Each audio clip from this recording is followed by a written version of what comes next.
Welcome to media today. ముందుగా headlines చూద్దాం. హత్య రాజకీయాలపై తీవ్ర వ్యాఖ్యలు చేసిన సీఎం చంద్రబాబు. కోడికత్తి గులకరాయి ఘటనలను డ్రామాలుగా అభివర్ణించిన సీఎం. హత్య రాజకీయాలు ప్రజలు గమనిస్తున్నారన్న చంద్రబాబు. అసత్య ప్రచారాలను ప్రజలు సహించారన్న సీఎం.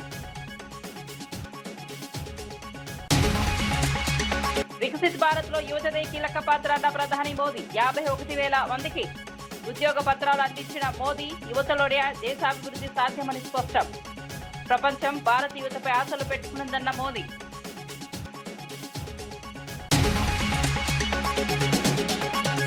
సోషల్ మీడియా పోస్టులపై తీవ్ర హెచ్చరిక చేసిన సత్యకుమార్. వ్యక్తిగత అంశాలపై పోస్టులకు కఠిన చర్యల హెచ్చరిక. సోషల్ మీడియా దుర్వినియోగం చేస్తే ఉపేక్షించబోమన్న మంత్రి. పరువు ప్రతిష్టలపై దాడులు చేస్తే చర్యలేనన్న ప్రభుత్వం.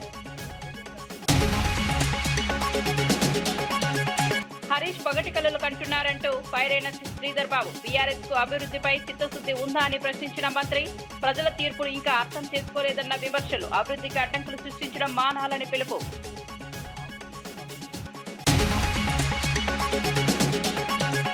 అటవీ భూముల ఆక్రమణలపై తీవ్ర హెచ్చరిక చేసిన పవన్. అటవీ ఆస్తులను రక్షించలేకపోతే చర్యలేనన్న డిప్యూటీ సీఎం. ఆక్రమిత భూముల స్వాధీనంపై అధికారులకు ఆదేశాలు. అటవీ సంపద రక్షణే ప్రభుత్వ బాధ్యత అన్న పవన్ కళ్యాణ్. వార్త వివరాల్లోకి వెళ్తే ఏపీ సీఎం చంద్రబాబు నాయుడు రాజకీయ హింసపై తీవ్ర వ్యాఖ్యలు చేశారు. కోడికత్తి గులకరాయి ఘటనలను డ్రామాలుగా అభివర్ణిస్తూ ప్రజలను మోసం చేశారని ఆరోపించారు. దళిత డ్రైవర్ సుబ్రహ్మణ్యం హత్య, దళిత డాక్టర్పై దాడుల వంటి ఘటనలను గుర్తు చేశారు. ఇలాంటి హత్య రాజకీయాలు, నీచ సంస్కృతి రాష్ట్రంలో చోటు చేసుకున్నాయని విమర్శించారు. ప్రజలు ఇవన్నీ గమనిస్తున్నారని పేర్కొన్నారు. రాజకీయ ప్రయోజనాల కోసం అసత్య ప్రచారాలు చేయడం సరికాదన్నారు. రాష్ట్ర రాజకీయాల్లో ఇలాంటి పరిణామాలను ప్రజలు సహించరని వ్యాఖ్యానించారు. నేనే చంపించానని ఇప్పుడు కూడా మాట్లాడుతున్నాడు. ఆ రోజు నాటకాలేసి తప్పుడు వార్తలు రాసి రాజకీయ లబ్ధి పొంది మళ్ళా ఇప్పుడు మాట్లాడుతున్నాడు. కోడికత్తి డ్రామా జ్ఞాపకం ఉందా మీకు? గులకరాయి డ్రామా జ్ఞాపకం ఉందా మీకు? ప్రజల్ని మోసం చేసే ఎత్తుగడ, దుర్మార్గానికి పరాకాష్ట. దళిత డ్రైవర్ సుబ్రహ్మణ్యాన్ని హత్య చేసి డోర్ డెలివరీ ఇంటి దగ్గర అప్పజెప్పి అంత్యక్రియలు చేసుకోమని అరాచకం. అలాంటి వాడికి సన్మానం చేసే నీచ సంస్కృతి ఈ గొడ్డలి పార్టీది. మాస్క్ అడిగినటువంటి కరోనా సమయంలో దళిత డాక్టర్పై దాడి చేయించి వేధించి అతన్ని చంపేసినటువంటి వ్యక్తులు వీళ్ళు. అనంతపురం జిల్లా గుంతకల్లులో జరిగిన 19వ రోజ్గార్ మేళాలో కేంద్ర మంత్రి బండి సంజయ్ పాల్గొన్నారు. కార్యక్రమంలో ఎంపికైన అభ్యర్థులకు నియామక పత్రాలు అందజేసి అభినందనలు తెలిపారు. యువతకు ఉపాధి అవకాశాలు కల్పించడమే కేంద్ర ప్రభుత్వ ప్రధాన లక్ష్యమని పేర్కొన్నారు. రోజ్గార్ మేళాల ద్వారా దేశవ్యాప్తంగా వేలాది మంది యువత ఉద్యోగ అవకాశాలు పొందుతున్నారని చెప్పారు. కొత్తగా ఎంపికైన అభ్యర్థులు తమ బాధ్యతలను సమర్థవంతంగా నిర్వర్తించాలని సూచించారు. యువత దేశ అభివృద్ధిలో కీలక పాత్ర పోషించాలని ఆకాంక్షించారు. కొవ్వూరు వేణుగోపాల్ రెడ్డి.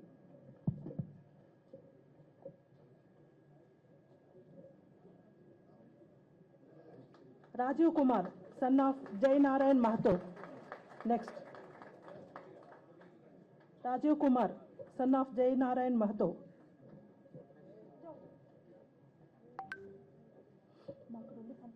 మంత్రి పయ్యావుల కేశవ్ వైఎస్ జగన్ పై ఘాటు వ్యాఖ్యలు చేశారు. జగన్ భవిష్యత్తు తరానికి కూడా తమది స్వాతంత్ర సమర యోధుల కుటుంబం అనే అబద్ధం చెప్పినా ఆశ్చర్యం లేదని వ్యాఖ్యానించారు. ప్రజలను తప్పుదారి పట్టించే రాజకీయాలు ఎక్కువ కాలం కొనసాగమని అన్నారు. అసత్య ప్రచారాలతో ప్రజల మద్దతు పొందలేరని పేర్కొన్నారు. రాజకీయాల్లో విశ్వసనీయత చాలా ముఖ్యమని చెప్పారు. ప్రజలు వాస్తవాలను గుర్తించే స్థాయిలో ఉన్నారని తెలిపారు. నాయకులు బాధ్యతాయుతంగా వ్యవహరించాలని సూచించారు. ఘటనలన్నింటి మీద కూడా ఒక పుస్తకాన్ని వెలువర్చాలనేటువంటి ఆలోచన తెలుగుదేశం పార్టీ చేస్తూ ఉంది. రాజశేఖర రెడ్డి ముందు రాజకీయాలు ఎట్లా ఉన్నాయి, వైఎస్ కుటుంబం ముందు, తర్వాత నేరమయం ఎట్లా అయినాయి అనేటువంటి దాన్ని, రాజకీయాల్ని నేరమయం చేసిందే మీరు. ఆ వృత్తి వదులుచుకోవడానికి 30 సంవత్సరాలు ఈ రాష్ట్రానికి పట్టింది. చంద్రబాబు నాయుడు అధికారంలోకి వస్తే ఏ పార్టీ అని చూడకుండా ఫ్యాక్షనిజాన్ని కంట్రోల్ చేసినటువంటి వ్యక్తి చంద్రబాబు నాయుడు గారు ఒకవైపు, లేని ఫ్యాక్షనిజాన్ని రాజకీయానికి జోడించి రాజకీయ పునాదుల్ని నిర్మించుకున్నటువంటిది మీ కుటుంబం. సో ఈ చరిత్ర మొత్తం తెలుసుకోవాల్సినటువంటి పరిస్థితి ఉంది. అట్లాంటి మీకు సెల్ఫ్ సర్టిఫికేట్ ఇచ్చుకుంటున్నారు. నా అంత మంచోడు రాష్ట్రంలో లేరు, నా అంత అమాయకుడు లేడు. మీరు విక్టిమ్ కాదు, మీరు మీరు మీరు బాధితుడు కాదు, మీరు ముద్దాయిలు, మీరు నిందితులు. ఈ ప్రజాస్వామ్యంలో మీరు ముద్దాయిలు, నిందితులు, నేరమయ రాజకీయాలకు పునాదులు వేసినటువంటి వ్యక్తులు. మీ నైజం నేరం, మీ రాజకీయం నేరమయం. అది రాజారెడ్డి గారితో ఆగిపోలేదు, మీ దగ్గర కూడా కొనసాగుతూనే ఉంది. రప్పా రప్పా నరుకుతామంటే వాడిని పిలిచి ఫోటో తీసుకుంటారు. వేట కొడవలతో మేకని బలించి వేడి రక్తంతో రక్తాభిషేకం చేసుకుంటే వాటిని ప్రోత్సహిస్తారు. కారు కింద నిమ్మకాయలాగా తల కార్యకర్తల్ని నలుగుతూ ఉంటే నిర్లక్ష్యంగా చూస్తూ ముందుకెళ్ళిపోగలిగినటువంటి నైజం మీది. అధికారమే పరమావధి, తనామనా లేదు, తల్లి చెల్లి లేదు. సొంత పార్టీ కార్యకర్త కారు కింద నలిగిపోయినా పట్టించుకునేటువంటి పరిస్థితి లేదు. అది ఇంకా చెప్తూ పోతే డాక్టర్ సుధాకర్ నుంచి సుబ్రహ్మణ్యం వరకు, బాబాయ్ హత్య వరకు. ఇవాళ గొడ్డలి అని అంటేనే మీకు ఉలికిపాటు పడతా ఉన్నారు. గుండెపోటుకి గొడ్డలిపోటుగా ఈ రాష్ట్రం అర్థం చేసుకోవడానికి ఓ 24 గంటలు పట్టింది. గొడ్డలిపోటును కూడా గుండెపోటుగా చూపించగలరు. ఈరోజు ఇన్ని అకృత్యాలు చేసిన మీరు మేము అమాయకులు అని చెప్పుకోగలరు. మీరు నిజాల్ని ప్రజల ముందుకు చెప్పాల్సినటువంటి బాధ్యత ఉంది. అందుకనే చెప్తున్నాం, గొడ్డలి పార్టీ సమాజానికి హానికరం. కర్ణాటక బీజేపీ ఎమ్మెల్యే గాలి జనార్దన్ రెడ్డి చేసిన వ్యాఖ్యలు చర్చనీయాంశంగా మారాయి. పాఠశాలల్లో హాజరు సమయంలో విద్యార్థులు ఎస్ఆర్ లేదా ఎస్ మేడం అనకుండా జై శ్రీరామ్ అనాలని సూచించారు. గతంలో ఇదే ప్రతిపాదన చేసిన బీజేపీ ఎమ్మెల్యే బసనగౌడ పాటిల్ ఎత్నాల్ కు పూర్తి మద్దతు ఇస్తున్నట్లు తెలిపారు. మీడియా సమావేశంలో ఆయన వ్యాఖ్యలు చేశారు. ఈ అంశంపై సామాజిక మాధ్యమాల్లో భిన్నాభిప్రాయాలు వ్యక్తమవుతున్నాయి. కొందరు మద్దతు తెలుపుతుండగా మరికొందరు ವಿಮರ್ಶలు చేస్తున్నారు. ಸಂಬಂಧ ಇಲ್ಲ ಅಂದ್ರೂ ಕೂಡ ಬಸವನಗೌಡ ಪಾಟೀಲ್ ಯತ್ನಾಳ್ ಅವರು ಭಾಳ ಒಂದು ದೊಡ್ಡ ಮಾತು ನಿನ್ನೆ ಹೇಳಿದ್ದಾರೆ. ಸ್ಕೂಲಲ್ಲಿ ಅಟೆಂಡೆನ್ಸ್ ಹಾಕೋ ಟೈಮಲ್ಲಿ ಕೂಡ ಮಕ್ಕಳು ಇವತ್ತು ಹೆಸರನ್ನು ಕರೆದ್ರೆ SR ಅಂತೇಳಿ ಇಂಗ್ಲೀಷಲ್ಲಿ ಹೇಳೋದಕ್ಕಿಂತನೂ ಜೈ ಶ್ರೀರಾಮ್ ಅಂತ ಹೇಳಿ ಅಂತ ಹೇಳಿದ್ದಾರೆ. సో ಯಾಕಂದ್ರೆ ಇವತ್ತು భారత్ లక్ష్య సాధనలో భారత యువత కీలక పాత్ర పోషిస్తారని ప్రధాని నరేంద్ర మోదీ విశ్వాసం వ్యక్తం చేశారు. రోజ్గార్ మేళా కార్యక్రమంలో మాట్లాడిన ఆయన ప్రపంచ దేశాలు భారత యువత సాంకేతిక అభివృద్ధిపై ఆసక్తి చూపుతున్నాయని అన్నారు. కార్యక్రమంలో భాగంగా 51,000 మందికి పైగా యువతకు నియామక పత్రాలు వర్చువల్ గా అందజేశారు. రైల్వే, బ్యాంకింగ్, రక్షణ, ఆరోగ్యం, విద్య వంటి కీలక రంగాల్లో ఉద్యోగాలు లభించనున్నాయని తెలిపారు. కొత్తగా ఎంపికైన యువత దేశ అభివృద్ధికి భాగస్వాములు కావాలని పిలుపునిచ్చారు. యువత శక్తితోనే అభివృద్ధి సాధ్యమని మోదీ పేర్కొన్నారు. युवाओं को लाखों की संख्या में जॉब्स भी मिल रही है। साथियों, ऐसे अनेकों अभियानों पर भारत का पब्लिक और प्राइवेट सेक्टर मिलकर बहुत बड़ा निवेश कर रहा है। ये निवेश देश के युवाओं को देश में ही जॉब्स दे रहा है। గుంటూరులో నిర్మాణంలో ఉన్న శంకర్ విలాస్ రైల్వే బ్రిడ్జి పనులు నిర్ణీత గడువులో పూర్తి చేస్తామని కేంద్ర మంత్రి పెమ్మసాని చంద్రశేఖర్ తెలిపారు. పశ్చిమ బెంగాల్ ఎన్నికల కారణంగా కార్మికులు స్వస్థలాలకు వెళ్లడంతో పనుల్లో తాత్కాలిక జాప్యం జరిగిందన్నారు. ప్రస్తుత కార్మికులు తిరిగి రావడంతో పనులు వేగవంతమయ్యాయని పేర్కొన్నారు. వర్షాకాలానికి ముందే పిల్లల నిర్మాణ పనులు పూర్తి చేస్తామని విశ్వాసం వ్యక్తం చేశారు. భూసేకరణ సమస్యలు కూడా త్వరలో పరిష్కారం అవుతాయని తెలిపారు. ప్రజలకు ఇబ్బందులు లేకుండా పనులు పూర్తి చేస్తామని హామీ ఇచ్చారు. ఇబ్బంది ఉండదు.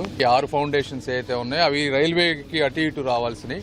వాళ్ళు కొంచెం ఎక్కువ టైం తీసుకొని ఇవన్నీ చేయడం వల్ల అది లేట్ అయింది. ఇప్పుడు అవి కూడా పర్మిషన్స్ వచ్చేసినాయి, అవి కూడా స్టార్ట్ చేస్తారు. అదేవిధంగా గడ్డర్లు అవన్నీ కూడా ఇక్కడ వచ్చి క్యాస్టింగ్ చేసే కన్నా ఇక్కడ ల్యాండ్ కావాలని అడిగారు చుట్టుపక్కల, అక్కడ ప్రీ క్యాస్ట్ చేసుకుని వచ్చి పెట్టే విధంగా కొన్ని ప్లాన్ చేస్తా ఉన్నాం. అవి ఇవి అన్ని సైమల్టేనియస్ చేసుకుని ఏదైనా జులై అన్ని వర్షాలు అక్కడక్కడ షార్టేజ్ ఎలక్షన్స్ కానీ రకరకాల వెదర్ సహకరించి ఇవన్నిటి దృష్టిలో పెట్టుకుని వచ్చే సంవత్సరం జులై కల్లా చేస్తామని చెప్పాం. అవసరమైతే ఒక నెల ముందే ఉంటుంది తప్పించి ఎట్టి పరిస్థితుల్లో లేట్ కాకుండా చేస్తాం. ఇంకా కొన్ని ల్యాండ్ ఎక్కడెక్కడైతే షాప్స్ ఉన్నాయో వాళ్ళందరికీ కొంచెం ల్యాండ్ ఎక్విజిషన్ కూడా అయిపోతుంది. ఇవన్నీ ఇచ్చేసారు. అది కూడా ఇంకొక 1.5 month లో కొలిక్కి వస్తుంది ల్యాండ్ ఎక్విజిషన్. మంత్రి సత్యకుమార్ యాదవ్ సోషల్ మీడియా పోస్టులపై తీవ్ర హెచ్చరికలు జారీ చేశారు. వ్యక్తిగత కుటుంబాంశాలపై పోస్టులు పెడుతూ బెదిరింపులకు పాల్పడుతున్న వారిపై కఠిన చర్యలు తీసుకుంటామని స్పష్టం చేశారు. ఇటీవల కొందరు పేటీఎం బ్యాచ్ పేరుతో అనుచిత వ్యాఖ్యలు చేస్తున్నారని అసహనం వ్యక్తం చేశారు. ఇలాంటి చర్యలను ప్రభుత్వం సహించదన్నారు. సోషల్ మీడియా వేదికలను దుర్వినియోగం చేస్తే వారిపై చట్టపరమైన చర్యలు తీసుకుంటామని హెచ్చరించారు. వ్యక్తిగత పరువు ప్రతిష్టలను దెబ్బతీసే ప్రయత్నాలు చేస్తే ఉపేక్షించబోమన్నారు. ప్రభుత్వం అప్రమత్తంగా ఉందని తెలిపారు. నిర్మలిస్తాం, వచ్చే పుట్టినరోజు జరపలేం, ఇటువంటి మానసిక స్థితిలో ఉంటున్న వాళ్ళు కొంతమంది ఈ రకంగా చేస్తున్నారు. ఇది మంచిది కాదు. వాళ్ళు మరి ఆ మానసిక స్థితి బాగలేదా, లేకపోతే నేను అన్నట్టుగా నేను విన్నది ఏంటంటే వీళ్ళందరూ కాస్త ఈ దీని మీద ఉంటారు, పేమెంట్ మీద, పేరోల్స్ మీద ఉంటారు, పేటీఎం బ్యాచ్ అని వింటున్నారు. ఎవరైనా ఇటువంటి చేస్తే మాత్రం చాలా కఠినంగా రాబోయే రోజుల్లో పరిస్థితి చాలా తీవ్రంగా ఉంటుంది, కఠినంగా ఉంటుందనే విషయాన్ని గుర్తుపెట్టుకోవాలి. హైదరాబాద్ నగర ప్రజలు తాగునీటి కోసం తీవ్ర ఇబ్బందులు పడుతున్నారని ఎమ్మెల్యే డి సుధీర్ రెడ్డి ఆరోపించారు. నీళ్లు రావడం లేదని ప్రజలు ఎన్నిసార్లు విజ్ఞప్తి చేసినా కాంగ్రెస్ ప్రభుత్వం పట్టించుకోవడం లేదన్నారు. నగరంలో నీటి సరఫరా వ్యవస్థ పూర్తిగా దెబ్బతిన్నదని విమర్శించారు. ప్రజల సమస్యలను పరిష్కరించాల్సిన ప్రభుత్వం నిర్లక్ష్యంగా వ్యవహరిస్తోందని మండిపడ్డారు. నీటి సరఫరాను మెరుగుపరచడంలో ప్రభుత్వం విఫలమైందని ఆరోపించారు. పరిస్థితి ఇలానే కొనసాగితే ప్రజలు కాంగ్రెస్ ప్రభుత్వంపై తిరుగుబాటు చేసే పరిస్థితి వస్తుందని హెచ్చరించారు. ప్రజల మౌలిక సమస్యలపై ప్రభుత్వం వెంటనే స్పందించాలని డిమాండ్ చేశారు. చేసుకుంటూ మరి కేసీఆర్ గారు ఆనాడు చేసిన మిషన్ భగీరథ కార్యక్రమాన్ని స్ఫూర్తిగా తీసుకొని నీటి సరఫరాను మెరుగుపరచాలని చెప్పేసి మేము ప్రభుత్వానికి విజ్ఞప్తి చేస్తున్నాం. గతంలో ఇచ్చినటువంటి నీళ్లు ఇప్పుడెందుకు రావటం లేదు? పూర్తిగా మంచినీళ్ళు అన్ని కాలనీలకు వస్తున్నాయి, కావాలనే ఇటు కొంతమంది దుష్ప్రచారం చేస్తున్నారంటే అది అధికారులు కావచ్చు, లేదంటే ప్రభుత్వం కూడా డిమాండ్ చేస్తుంది. మీరేం చెప్తారు? మేనేజ్మెంట్ అంటే సరిహా నిర్వహణ లోపం, అనుభవ రావిత్యంతో ఈ యొక్క ప్రజలకు ఇబ్బంది అయిపోతుంది. మీరు కరెక్ట్ అనుభవం ఉంటే, కరెక్ట్ నిర్వహణ చేస్తే ప్రజలకు ఈ రోజు ఇబ్బంది కలిగేది కాదు. మీరు ప్రజలందరూ కూడా మంచినీళ్ళు వచ్చేవి. కానీ మీ నిర్లక్ష్యం వల్ల హైదరాబాద్ మీద శీతకన్ను వేసిండు. ఎందుకంటే మీ ప్రజాప్రతినిధులు ఎవరు లేరు కాబట్టి మాకు హైదరాబాద్ లో ఓట్లు పడాయని చెప్పేసి శీతకన్ను వేసి ఇలా ప్రజల్ని పట్టించుకోకపోవడం వల్ల ఈ దుస్థితి దాపరించింది. కాబట్టి ఇప్పటికైనా మేలుకొని హైదరాబాద్ ప్రజల్ని. మధు కుటుంబ పోషణ బాధ్యతతో పాటు పిల్లల చదువుల బాధ్యతను కూడా బీఆర్ఎస్ పార్టీ తీసుకుంటుందని మాజీ మంత్రి జగదీష్ రెడ్డి ప్రకటించారు. ఈ కేసులో ఏ అధికారి తప్పు చేసినా గమనిస్తూనే ఉంటామని హెచ్చరించారు. ఇలాంటి క్రిమినల్ కేసులను 10 ఏళ్ల తర్వాత కూడా తెరిచి చర్యలు తీసుకున్న సందర్భాలు ఉన్నాయని గుర్తు చేశారు. తప్పు చేసిన వారిని ఐజీ, డీజీ స్థాయి అధికారులైనా వదిలిపెట్టలేదన్నారు. విచారణలో పోలీసులు బాధ్యతాయుతంగా వ్యవహరించాలని సూచించారు. బాధిత కుటుంబానికి న్యాయం జరిగే వరకు బీఆర్ఎస్ అండగా ఉంటుందని స్పష్టం చేశారు. ఈ అంశంపై నిరంతరం పర్యవేక్షణ కొనసాగిస్తామని తెలిపారు. స్థాయి అధికారులను కూడా పాత కేసులలో తప్పుడుగా ప్రవర్తిస్తే, చట్టానికి విరుద్ధంగా ప్రవర్తిస్తే, విచారణలో ఏమైనా నిందితులకు అనుకూలంగా ప్రవర్తిస్తే వాళ్ళపైన కూడా కేసులు పెట్టి జైలులో పంపిన సందర్భాన్ని చూసినాం. అది దృష్టిలో పెట్టుకొని విచారణ చేస్తారని భావిస్తానని నేను ఇప్పటికైనా పోలీసు అధికారులు ఇక్కడ ఎక్కడ చిన్న అవకాశం ఇవ్వకుండా, ఎటువంటి అనుమానాలకు తావివ్వకుండా నిజమైన నిందితులు ఎవరో వాళ్ళని పట్టుకొని వాళ్ళకి శిక్ష పడే పద్ధతుల్లో విచారణ కొనసాగాలని చెప్పి నేను కోరుకుంటున్నా. కానీ ఎప్పటికప్పుడు నేను మాత్రం నిమిషం ఈ కేసును చూస్తూనే ఉంటా. ఎక్కడ ఏ అధికారి తప్పు చేసినా మాకు అర్థమవుతుంది స్పష్టంగా. ఆ అధికారి మాత్రం తర్వాత తప్పించుకోలేడనే విషయాన్ని కూడా వాళ్ళు గుర్తుపెట్టుకుంటే మంచిది. పనిచేసేటప్పుడు నిందితులను రక్షించడానికి వెళ్ళి వీళ్ళు జైల్లో పడే పరిస్థితి మాత్రం తెచ్చుకోవద్దు. కొంతమంది అధికారులు బాగా అవినీతికి అలవాటు పడి వాళ్ళ అవినీతికి ప్రభుత్వం మద్దతు కావాలి, ప్రభుత్వం పెద్దల మద్దతు కావాలని చెప్పి వాళ్ళ దర్బార్లలోకి వెళ్ళి చాలా హీనంగా ప్రవర్తిస్తూ ఉన్నారు. మరి అటువంటి అధికారుల విషయంలో జిల్లా ఉన్నతాధికారులు కూడా స్పందించే స్థితిలో కనబడతలేదు.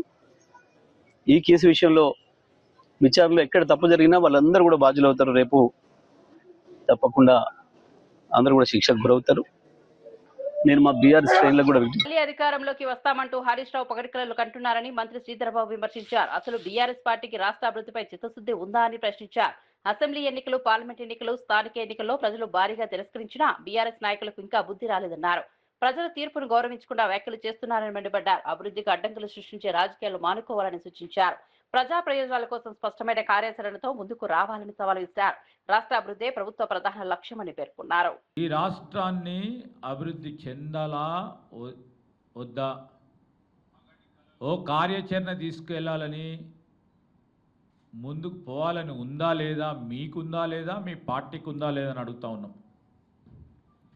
మేము అడుగుతా ఉన్నాం. ఇప్పటికైనా అసెంబ్లీ ఎన్నికల్లో ఓడిపోయినరు, పార్లమెంట్ ఎన్నికల్లో కూడా ఓడిపోయినరు. తిరిగి మేము స్థానిక సంస్థల ఎన్నికలు నిర్వహిస్తే దాంట్లో పెద్ద ఎత్తున వారు ఓటమి పాలయ్యారు. మరొక మారు పట్టణాలకు సంబంధించిన ఎన్నికలు జరుగుతాయి, దాంట్లో కూడా ఓడిపోయారు. అయినా కానీ మీ బుద్ధి మారతలేదు. సికింద్రాబాద్ లో నిర్వహించిన 19వ రోజ్గార్ మేళాలో కేంద్ర మంత్రి కిషన్ రెడ్డి పాల్గొన్నారు. కార్యక్రమంలో యువతకు నియామక పత్రాలు అందజేశారు. దేశవ్యాప్తంగా 47 ప్రాంతాలు నిర్వహించిన ఈ మేళా ద్వారా 51,000 మందికి కేంద్ర ప్రభుత్వ ఉద్యోగాలు లభించాయని తెలిపారు. మోదీ ప్రభుత్వ హయాంలో ఇప్పటి వరకు 12.5 లక్షల మందికి ఉపాధి కల్పించామని వెల్లడించారు. మౌలిక వస్తువులు, స్టార్టప్ రంగాల్లో కూడా కోట్లాది ఉద్యోగ అవకాశాలు వస్తున్నాయని పేర్కొన్నారు. యువత దేశ అభివృద్ధిలో కీలక పాత్ర పోషించాలని ఆకాంక్షించారు. ఉద్యోగ అవకాశాల విస్తరణకు ప్రభుత్వం కట్టుబడి ఉందన్నారు. ప్రతి 2 నెలలకు ఒకసారి ఈ రకమైనటువంటి సమావేశం నిర్వహించి ఆ 2 నెలల్లో రిటర్న్ టెస్టులు కానీ లేకపోతే రిక్రూట్మెంట్ ఆర్డర్స్ కానీ ఎవరెవరికి వచ్చినాయో వాళ్ళందరినీ పిలిచి ప్రధానమంత్రి గారు ఇది 18వ కార్యక్రమం అందరినీ పిలిచి అందరికి కూడా ఈ రకమైనటువంటి రిక్రూట్మెంట్ లెటర్స్, ఉద్యోగ నియామక పత్రాలు అందించేటువంటి కార్యక్రమం భారత ప్రభుత్వం కొనసాగుతుంది. మన హైదరాబాద్ లో కూడా ఇది 18వ కార్యక్రమం. ఒక్కొక్కసారి ఒక్కొక్క మినిస్ట్రీ నోడల్ మినిస్ట్రీగా ఉంటూ ఈ రకంగా ఆ 2 నెలల గ్యాప్ లో వివిధ కేంద్ర ప్రభుత్వ సంస్థలలో ఉద్యోగాలు ఎవరైతే పొందారో వాళ్ళందరినీ కూడా స్పెషల్ డ్రైవ్ చేసి రిక్రూట్మెంట్ జరిగే విధంగా ప్రయత్నం చేస్తాము. అదేవిధంగా రిక్రూట్మెంట్ అయిపోయిన తర్వాత ప్రధానమంత్రి గారి చేతుల మీదుగా వర్చువల్ గా అందరికీ ఉద్యోగ నియామక పత్రాలు కూడా ఇచ్చేటువంటి కార్యక్రమం కొనసాగిస్తాము. ఎందుకంటే ఈరోజు ప్రభుత్వ ఉద్యోగులకు ఈరోజు బ్యాంక్ సెక్టార్ తీసుకున్నా, ఈవెన్ గ్రామాలలో ఉన్నటువంటి ఒక పోస్ట్ మాస్టర్ తీసుకున్నా కూడా మోడీ గారు ప్రధానమంత్రి అయిన తర్వాత వాళ్ళ యొక్క పని చాలా పెరిగి అటవీ భూముల పరిరక్షణలో బాధ్యతగా వ్యవహరించని అధికారులపై AP deputy CM Pawan Kalyan తీవ్ర ఆగ్రహం వ్యక్తం చేశారు. ప్రభుత్వ లక్ష్యాలను పరిగణలోకి తీసుకోకపోయినా, అటవీ ఆస్తులను రక్షించలేకపోయినా ఉపేక్షించే భూమిని హెచ్చరించారు. చిత్తూరు జిల్లాలో మాజీ మంత్రి పెద్దిరెడ్డి కుటుంబం, కడప జిల్లాలో సజ్జల కుటుంబం ఆక్రమించిన భూములను స్వాధీనం చేసుకున్నామని వెల్లడించారు. ఇతర ప్రాంతాల్లో ఉన్న ఆక్రమిత భూములను కూడా స్వాధీనం చేసుకోవాలని అధికారులను ఆదేశించారు. అటవీ సంపదను రక్షించడం ప్రభుత్వ బాధ్యత అని స్పష్టం చేశారు. చట్టవిరుద్ధ చర్యలను సహించబోమన్నారు.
MP CM Ramesh YS Jagan పై తీవ్ర స్థాయిలో విమర్శలు చేశారు. నిరూపిత నేరస్తుడు ఇప్పుడు శాంతి దూతలా వ్యవహరిస్తున్నారని వ్యాఖ్యానించారు. వైఎస్ రాజారెడ్డిపై కాంగ్రెస్ హయాంలో రౌడీ షీట్ తెరిచారని గుర్తు చేశారు. వైఎస్ వివేక హత్య కేసుపై ఓపెన్ పోలుకు సిద్ధమా అని జగన్ కు సవాల్ విసిరారు.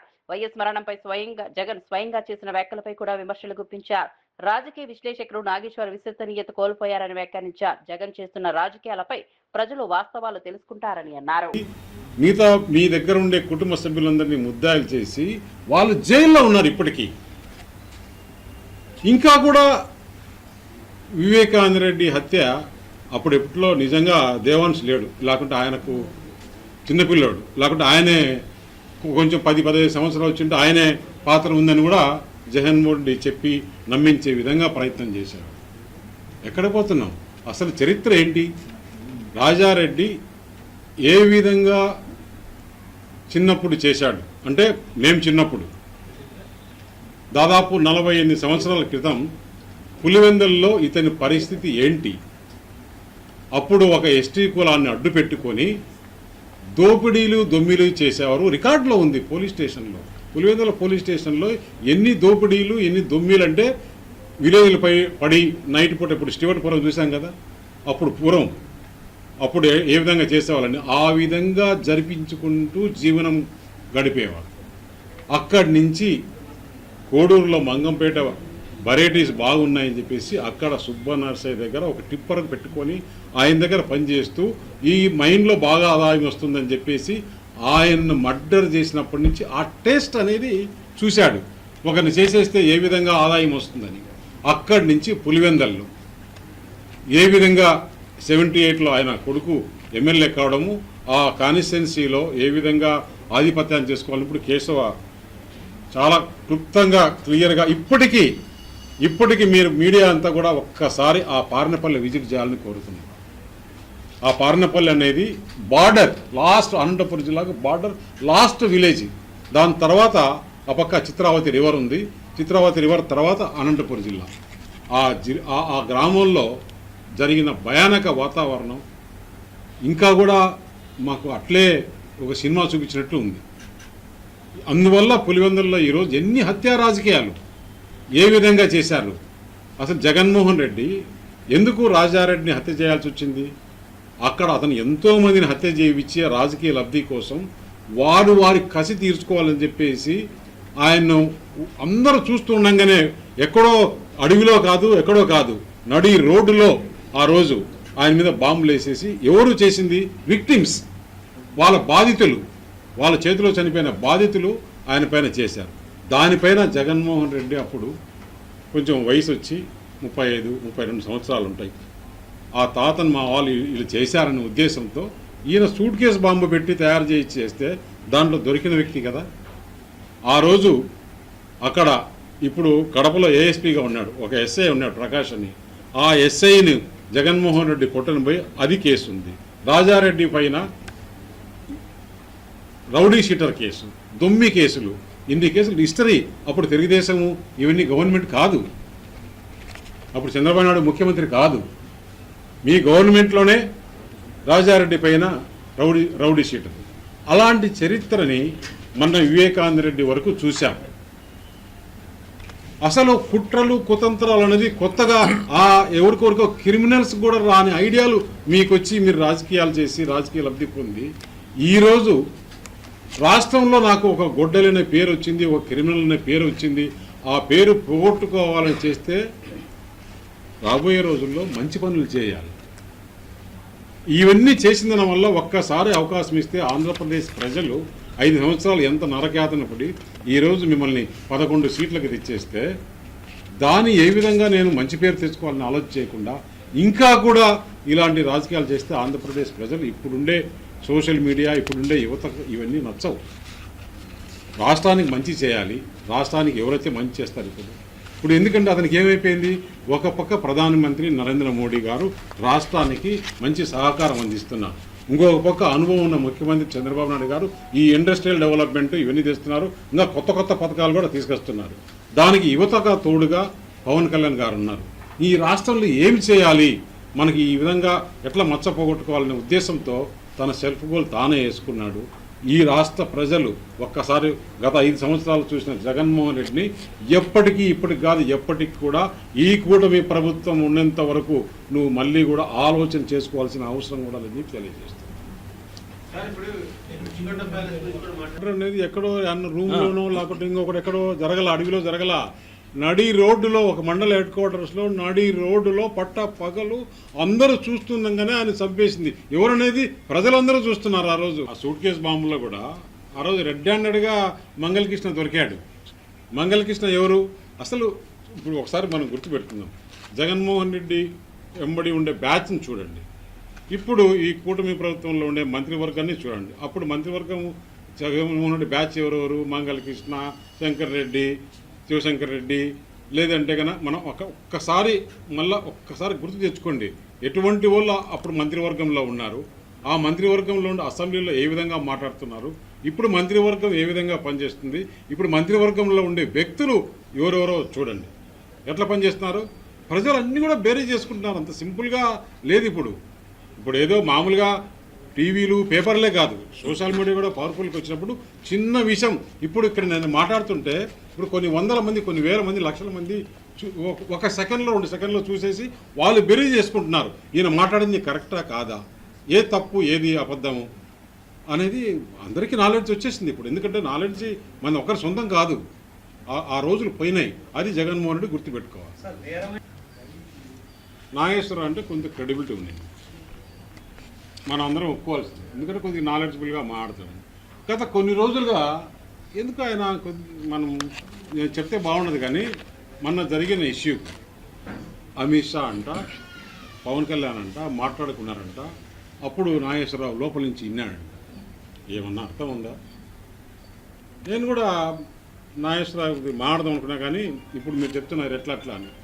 ఎప్పుడు ఎవరు ఎట్లా మారిపోతారు, ఎప్పుడు ఏ బ్యాచ్కి ఏమవుతుందో మనం చూస్తున్నాం. ఎందుకంటే నేను నాగేశ్వరరావు దగ్గర ఎక్స్పెక్ట్ చేసింది కాదు.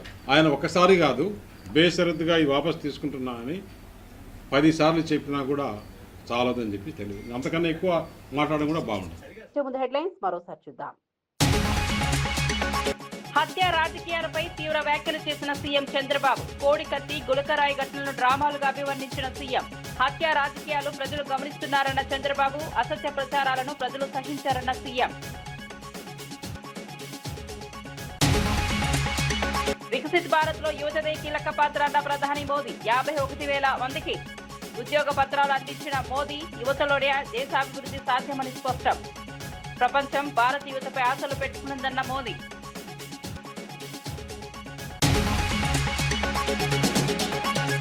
సోషల్ మీడియా పోస్టులపై తీవ్ర హెచ్చరిక చేసిన సత్యకుమార్. వ్యక్తిగత అంశాలపై పోస్టులకు కఠిన చర్యల హెచ్చరిక. సోషల్ మీడియా దుర్వినియోగం చేస్తే ఉపేక్షించబోమన్న మంత్రి.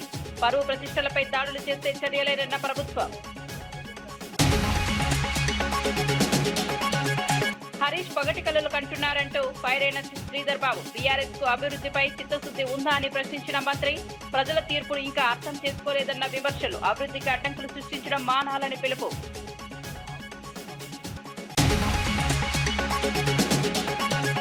అటవీ భూముల ఆక్రమణలపై తీవ్ర హెచ్చరిక చేసిన పవన్. అటవీ ఆస్తులను రక్షించలేకపోతే చర్యలేనన్న డిప్యూటీ సీఎం. ఆక్రమిత భూముల స్వాధీనంపై అధికారులకు ఆదేశాలు. అటవీ సంపద రక్షణే ప్రభుత్వ బాధ్యత అన్న పవన్ కళ్యాణ్.